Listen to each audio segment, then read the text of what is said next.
Oi! Ai sä olet vanha pieru ja mikä sä muuta olet? Persen reikä. Eikö sä nuusit kaikki muijat? Kaikki ne on pantava, ei se on eri asia. Olet se jo pannu? Olen. Nuoruudessa jo kaikki tän kylän muijat. Oletko? En puhu. Kaikki talon emäntät, eikö? Ei!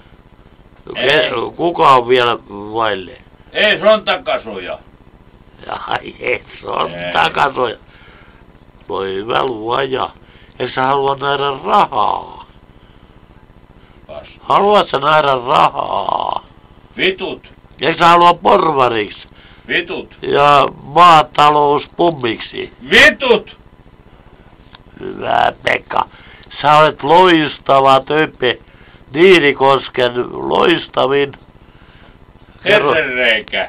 Näytä sinne porvareille nyt perkeleen merkki. Eis mä opettanut just sulle? Eikö se 2 sormea ylös? Muistat sä? Muistat sä vielä? Eikö just se äärimmäiset ei. Eikö tämä? Katso nyt tämä. Näitä. No perkele, tulhaa sen sieltä. Hyvä Jusseille.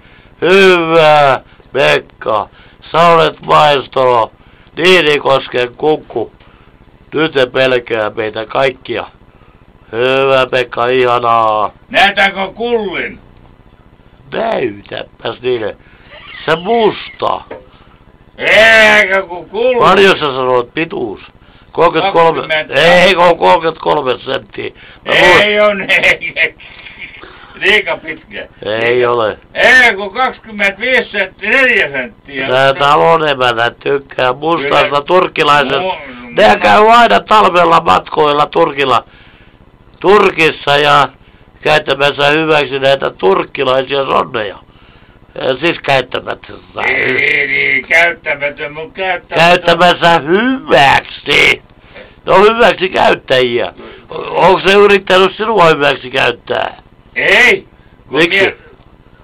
Olet sä liian hinnakas niille? Eikä koloni. Herkullinen. Liian herkullinen. Justi, niin on. Hyvä Pekka. Voi vittu. Sä olet mestari, poliittinen kommentaattori. Minä en hyväksy muuten punaisia junaa. Pitkä Päätoimittaja ei hyväksy. Litoris käy. Hyvä. Ai, litoris sen kun mie nuoren. Minä kerron, että päätoimittaja Räsänen ei huoli punaisten anakondien poliittiseksi päätoimittajaksi muuta kuin näin suora sanaista miestä.